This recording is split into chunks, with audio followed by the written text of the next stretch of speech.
Hey folks, it's Wade Motawi. Here we are at the Shoemakers Academy. Now, today we are going to talk about outsole tooling development. And for every shoe, I mean, this happens to be a running shoe, but we're looking at the equipment and the processes needed to make these like foam midsoles and rubber bottoms. Upper molds and all that, that's a different lesson.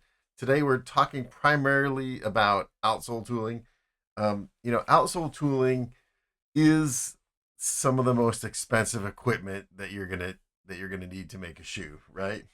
And typical outsole tooling, just for a shoe like this, for example, the standard EVA midsole could be about $1,500 per size. The rubber component for the bottom, again, slightly less than 1,500 per size, and this is standard compression molded EVA and compression molded rubber. So when I talk about compression mold, this is what I'm talking about right here, right on the side. This is what a compression mold looks like. And before we get into all the process, I wanted to show you sort of what the final output of this looks like. And you can see this thing looks like a big waffle iron, and it's got hinges on the back and handles. And let's just watch for a second how this is used. And this is in a mold shop in South China, and this is absolutely typical of the kind of equipment that, whether it's Nike or Adidas or whatever, this is absolutely typical how a rubber EVA midsole component like this is made.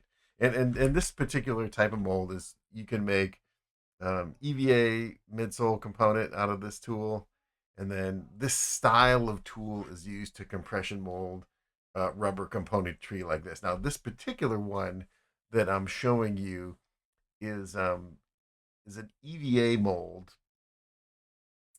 except that it has located in the bottom of the mold an insert so you can put some rubber pieces that have already been molded.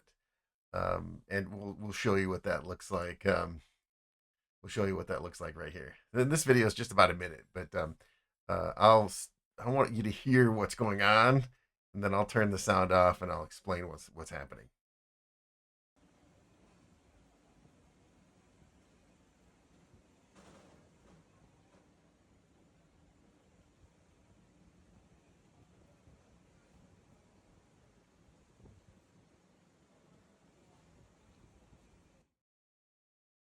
Okay, so what he's doing is he is laying in the pre-molded rubber components, and that glossy surface you see on the tops of the rubber pieces is actually the glue, and that glue has been actually added during the molding process. It's pretty fascinating.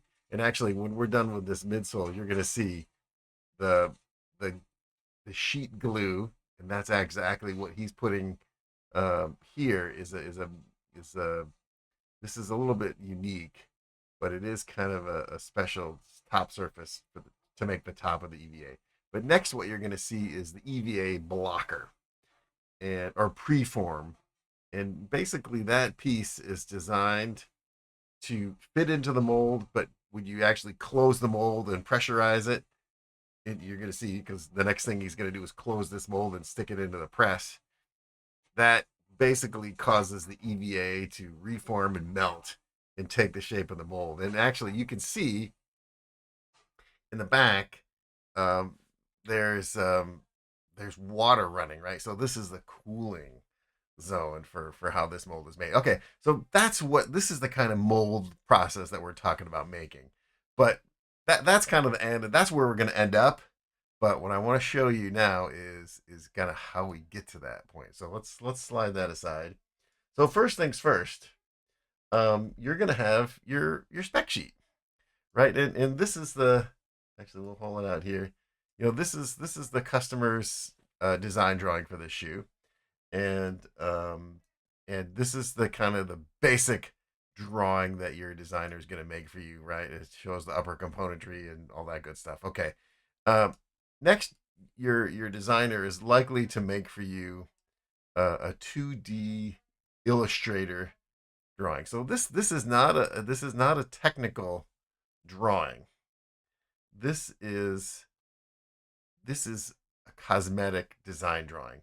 So this is what you want your piece to look like. Okay, so you'll notice this designer actually is done pretty well.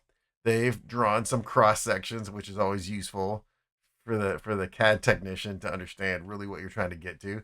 And they've also drawn both sides of the piece, lateral and medial.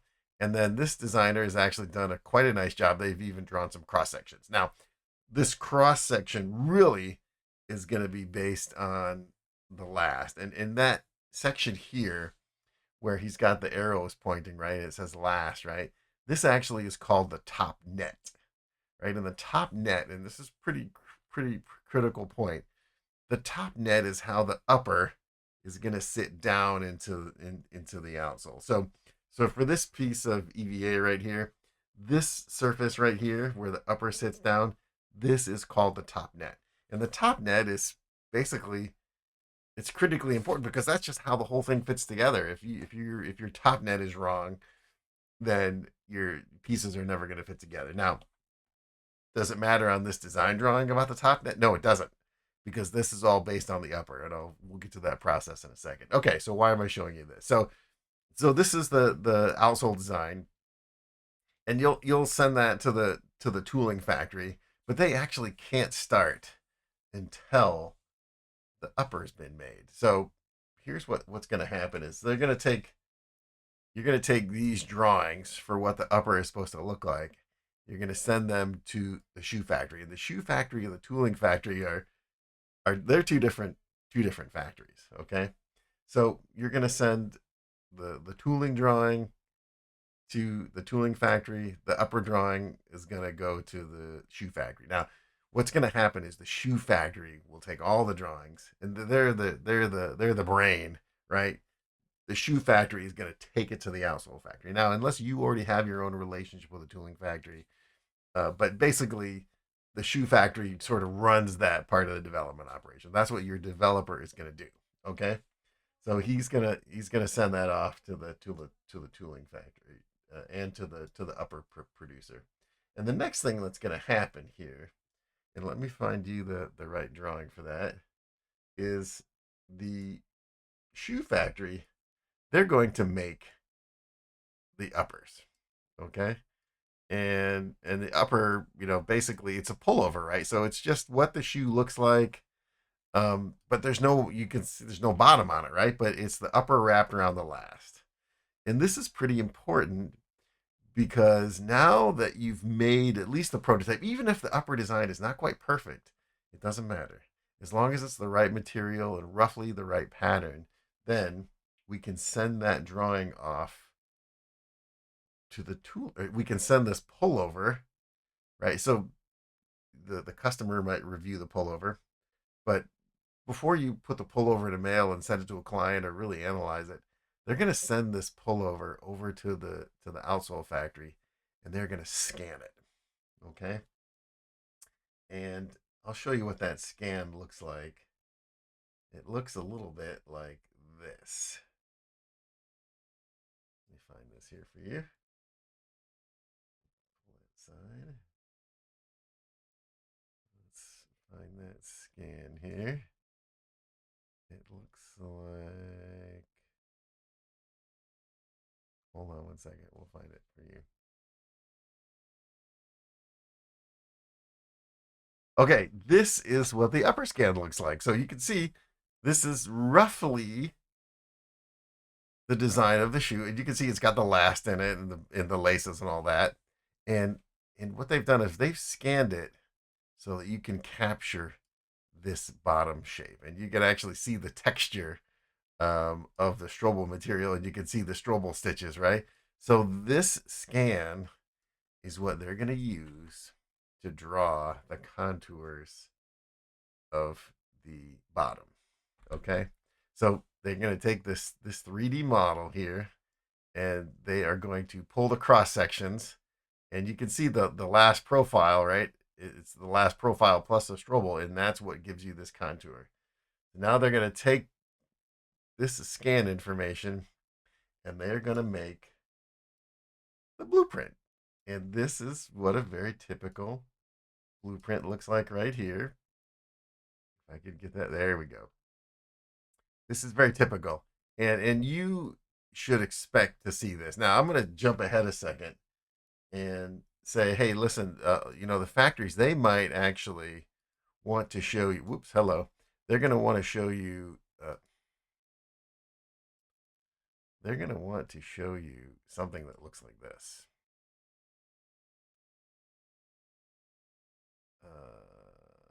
Here. They're going to want to go straight to this blueprint here. Now, I'll get you some color here so we can see what we're looking at here. Oh, sorry. Let's get back here to the 3D viewer. Okay, here we go. They're going to want to show you something that looks like this. Right? Here's the 3D model. And you're going to say, okay, it looks great. Done. But no, actually, you actually want to see, because you think this is the modern way to do it, right? Here's you taking the drawing and they made a 3D model of it. But you don't actually want to, you do want to see that, of course. But before you get to this point, you're going to want to see the blueprint. And the reason why is this blueprint is going to show you all of the cross sections and the contours. Because when you're looking at a 3D model like this, yes, you can pull cross sections and all that, but you can't really. It's not as easy to put your calipers on it and measure it, right? When you get a drawing like this, and I still get paper drawings. I know it's old fashioned, and depending on how your office set up, is if they send you a CAD file, do you have the ability to even print it? I hope you do, or send it out and get it printed, because to really get a good look at a 2D blueprint is going to inform a lot of things, right? Because you're really going to want to look at the engineering of this thing, depending on what position you're in the company. If you're a developer in charge of all the details, yeah. But you might show this to the designer to make sure that it looks the way they want it to look. So what are you going to see on this drawing right here? Okay, so first things first, you want to see all the views. Okay, so you're going to look for a toe view, right? Looking head on into it, right? You're going to want to see the bottom view. Now, this drawing has the rubber and the EVA together, which is important because you want to look at how these pieces fit together to make sure that there's no mistake or bonding issue. I'll show you that in a second. So you're going to look down here in the title block. In the title block, let's see if we can zoom in here. The title block is going to show you what the material is. In this case, it's RB and EVA. And it'll show you who drew it, what mold shop, and all that good stuff. Okay, so let's back up. And let's back out of here. Okay, so what you're going to look for is the side view, right? And the bottom view, right? And you want to see both sides, lateral and medial, inside and outside, so that you can notice any detail changes or design changes. And also, you want to see the heel view and the toe view, right? Now, in this case, they've drawn a couple of extra cross sections. Let's get over here and look at those of the lugs, right? This lug detail is general for the shoe. So sometimes it can be hard to see what those little details look like. So you want to actually make sure that your blueprint has that little cross section, so you can confirm that it looks the way you want it to look. The same thing with the logos. You really want to get a good look at those logos, so you can just make sure that they're doing it the way it needs to be done. Because sometimes when they haul it into the CAD model, it gets a little distorted and it can be really hard. You really want to zoom in and look at it and see what direction the logos are going, right? Now the next thing you're going to look at is the main side cross section, right? And this shows you this hashing shows that this is a cut section, right? So here you can actually get a good look at where the rubber and the EVA go together, because they have different cross sections, and you want to really look in here to make sure that they've engineered like where the rubber and EVA all fit together, right? And you're going to see flex grooves, and you're going to see they've noted the thickness of the web, right? The thinnest part of the outsole, what the thickness of it is, And you're going to come back here. You're going to look at the midsole. Okay, there's a little logo insert here. And you can see all these cross sections are marked with radiuses. And they've got the top net marked. And actually, this dotted line right here actually is the last. And remember, the last doesn't exactly sit against the top net because you've got the upper wrapped around it, which is why you really have to scan the upper to make these contours. The last thing over here you're going to see is the view of the top net, and so you can see they've got the size marking, right? They've got midsole flex grooves. This shoe you should see some dimples, and that's where this thing's not quite done yet. You should see some dimples here, and those dimples actually help the molding operation and actually give that heel foam a little more, make it a little bit more solid because you've got the EVA skin, right? So that's very common to see dimples there. But when you're looking at that top net, what you want to get a good look at is what the thickness of the top edge is. Make sure that it's not too thin. Make sure that it's not too thick, or just make sure that it's what you want, right? You'll also see some texture notifications, depending. But now the other thing over here, and this is pretty important, is in this case we are looking at this is the um, arch down. This is like the right side of the shoe or whatever. But you want to look at the opposite side over here, right? In that way, when you're looking at both left and right, you can see that the logos are going the right direction, right? Because it's pretty important because this logo actually is going directional, right? It's kind of pointing, the logo is on the arch side and the other side of the top of the logo is pointing to the lateral. So you want to make sure that it's executed the same way and make sure that the words aren't reversed or flipped or spun in some weird way. Okay. So now you can see that we've got okay, well, actually, I'll slide over here.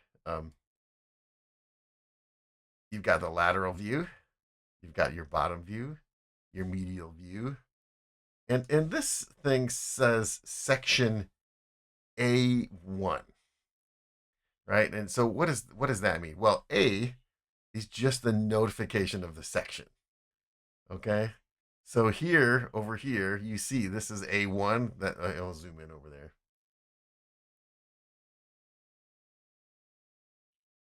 You see that says A1? That's so you can go find what section that is. So A1 is here, and A2, right, is the nomenclature that's down here. So that tells you this section line here is section A1, A2. And that's what this says right here. So you know where the cut is made, right? Because when you're cutting through a lug, you want to know, are you on the tip of the lug or on the edge or the back of it? You want to know exactly where that section is cut. So that's what all these other views are the different sections. And when you're cutting sections, you might do the guy who's making the blueprint is going to cut the section sort of A, B, C, D, E, depending on where the detail is, right? If it's just a flat blank spot, you'll cut a section, done. But you want to make sure that you get through some critical pieces. So like I'll show you, for example, in section C right here, you can see this line is going and it jogs through this little feature, right? So this little feature is actually a hole in the EVA, right? So you want to just show what the elevation of that is. And then you'll notice that line takes a jog and goes across the web. So when we go over to section C, I think it's over here, you can see that we'll zoom in a little bit more for you folks. When you look at this section C, you can see, okay, this is where the average thickness of the web is, but it's just EVA now, right? Because that's what that line is. And then this is that little piece of rubber, and then again that center lug. And then this is the nominal thickness of the web, right? Now, you'll also see these are some ground lines, right? To show where, actually in this case, you can see here's the tips of the lugs and they're standing on the ground line. Okay. And then actually in this cross section, when you look above, you can see some of the side contours, right? And now you can also see they've got the last drawn, which is that inside line, and then the nominal upper thickness around. Okay, so this happens to be section B, which goes through a bunch of those lugs. So let's back up here. So here you got your A is always your main section through the part, front to back, or tip toe to heel, and then your side cut sections are just across, right, going left to right or lateral medial. So you're always going to see your main section is section AA, and then you're going to have just your sections through the forefoot, through the waist, and through the heel. So you can show all those different details. Now we sort of looked at those forefoot sections. Let's scroll down here and let's look at some of the heel details. Okay, so we know that there's this kind of pocket section here, right, where they've cut. Now let's go look at that section. Now we know this is section E, and you can see that section line goes all the way through the whole drawing. Here, actually, let me back out and show you that. So this section E goes through, you can see that line goes all the way through. And the reason they do that is so that you can know where that hits in all the different pieces of the drawing, right? So you can look at the cross section of E in the side profile, this one, or now you can look at the transverse section. So we're going to go look at the transverse section of E. So we know that there's a little logo piece stuck into the EVA. Now let's see what the rest of that detail looks like. So here we are. We're looking at section E. And we've got the radiuses for the top net. We've got what the side profile of this midsole is going to look like. We can see where that logo fits in. You know, all those details. So this right here, this is very typical, and this is what you want to see. And actually, as a developer, you really want to get a good look at this stuff, and educate yourself too about how these things work. This thing doesn't have any particular bonding concerns, because that's what you're really looking for here. When you look at these, you want to look at all your cross sections, make sure that your rubber is uniform thickness and there's no big weight, chunk of weight in there. And you want to make sure that the design is executed according to the design drawings, right? Because you're gonna take this blueprint and you're gonna hold it up to those design drawings. And sometimes the design drawing might not have all the specificity or the detail, right? But you want to make sure that all the things that are in this drawing here that the designer made appear in the blueprint. Okay. And there's a lot of effort to make this blueprint. But also, I mean, this is for you a chance to see, hey, the web looks a little thick or it looks a little thin, or more importantly, when you're looking at a piece that's multiple, when you're looking at a unit that has multiple pieces that are glued together, you want to look at the margins where those pieces connect to each other, right? And in this particular kind of shoe, we're looking at, we call it bonding margin, right? So this right here, where the rubber is flat and the EVA is flat and they come together, there's no bonding margin, right? It doesn't turn the corner, but that's okay. Just two flat pieces glued together that end in a corner like this, that's perfect all day long. Now, if this piece of rubber like wrapped up on the edge, just like 2 or 3 millimeters, that can be a little bit dangerous, right? There's kind of a no man's land, like two pieces coming together flat, perfect. But if this piece wraps around the edge and only comes up maybe 2 or 3 millimeters, that's really not enough space to really hold things together.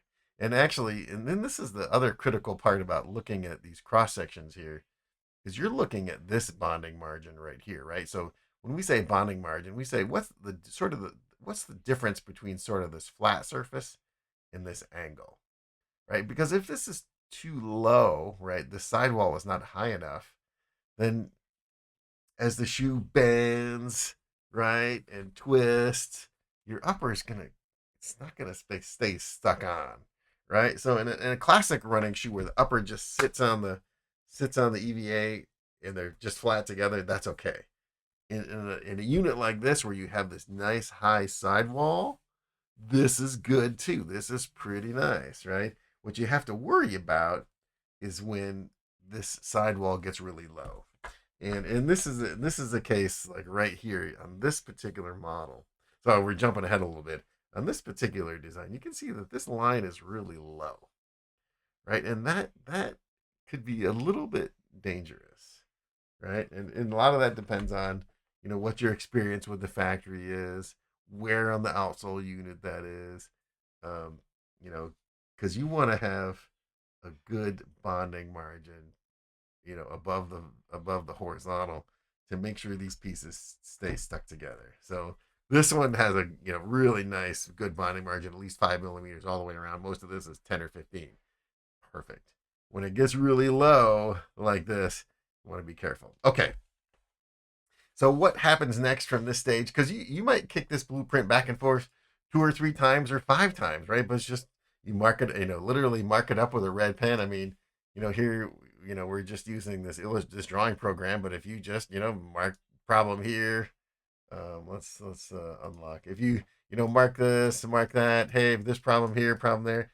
You know, that's what the mold shop. That's what they do. It's easy to put a ink pen, right, and mark it. It's when you get further on, when you've cut the metal, then it gets really hard to make adjustments. So here you're just talking about pencil and paper and adjusting the CAD file. So if you see something that doesn't look quite right, ask for clarification, move the section line or whatever, but make sure all those details are there and just annotate it, right? Just mark it. I really like to circle, draw a line, and then number it. And then on another piece of paper, say point number 1, look at the toe spring. Point number 2, look at the bonding margin of this area. Point number 3, and just go through all those details so that the mold shop knows exactly the changes you're going to make. Because you got to be really explicit with what you want. Because remember, you might be sitting in California or France or Boston or Portland or wherever marking this blueprint. The guy making that correction might be in a tooling factory in Spain or China or wherever, and English may be his second or third language.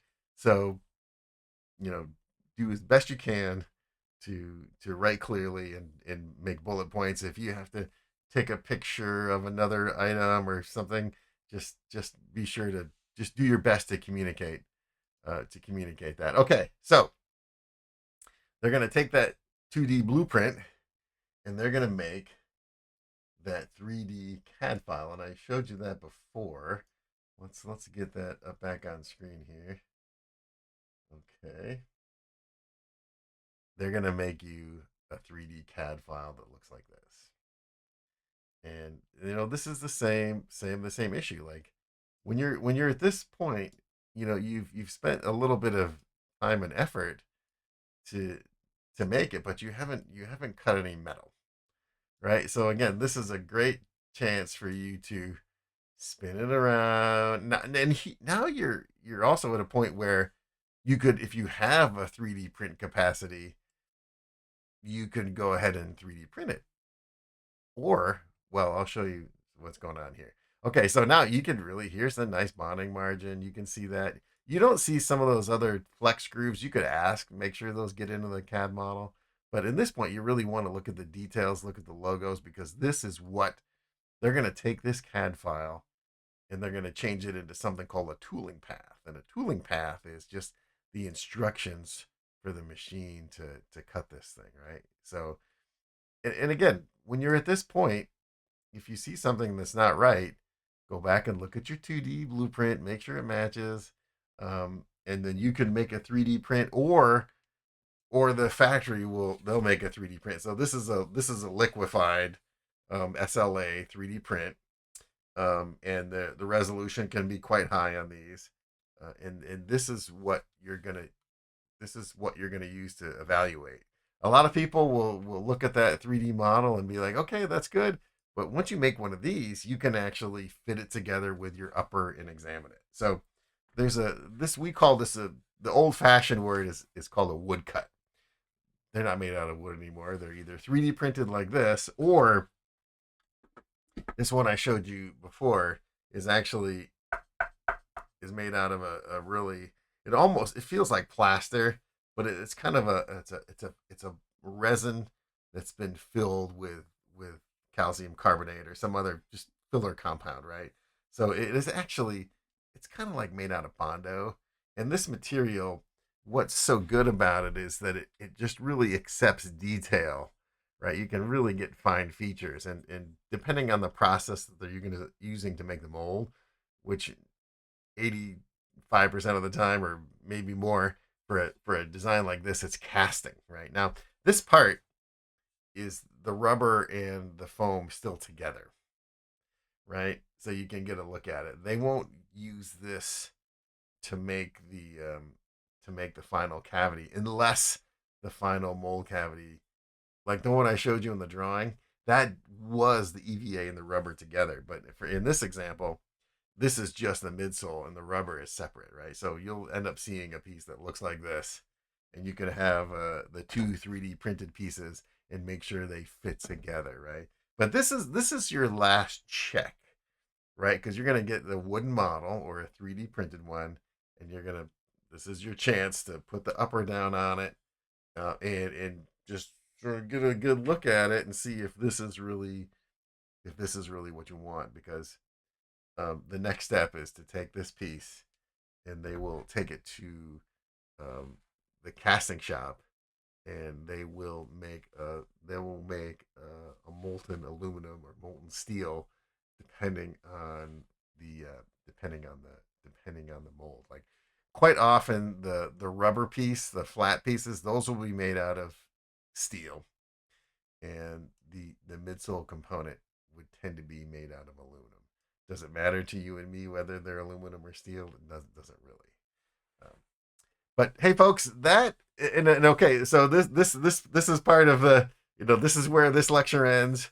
Um, how you go from this point to make the casted tool and machine it and get it all to fit together. That's a whole nother lesson, and but we will be getting to that. Um, you know, we spend a lot of time in China in the mold shops, double checking to make sure everything's right. And again, we're just talking about one size here. Now, this is where you got to remember that to make a size run of shoes, you're going to need a tool like this for every size. And guess what? They have to do these operations for every size, right? And once you have this first time takes the longest because you're figuring out the design. Now, when you go to grade it, make the sizes, it's another complication, because what looks good in a size 10 or 11 might not look good in a size 13 or size 15 or size 5, right? Because generally you think that the height remains the same, but because it doesn't actually grade at the same rate as the length. So the size 5 might look strangely tall because it's so short, and the size 15 might look weirdly long because the height didn't increase. So again, that's a lot of the tricks, and that's sort of, as you get to those extreme sizes, that's where your developer's eye needs to examine it and look at it to make sure everything looks right and looks in proportion. So hey, folks, that's roughly blueprint, how to read a blueprint, and how you get from a design drawing to a blueprint to a wooden model. And next we will talk about how you get from this wooden model to the finished mold. Thanks a lot, folks.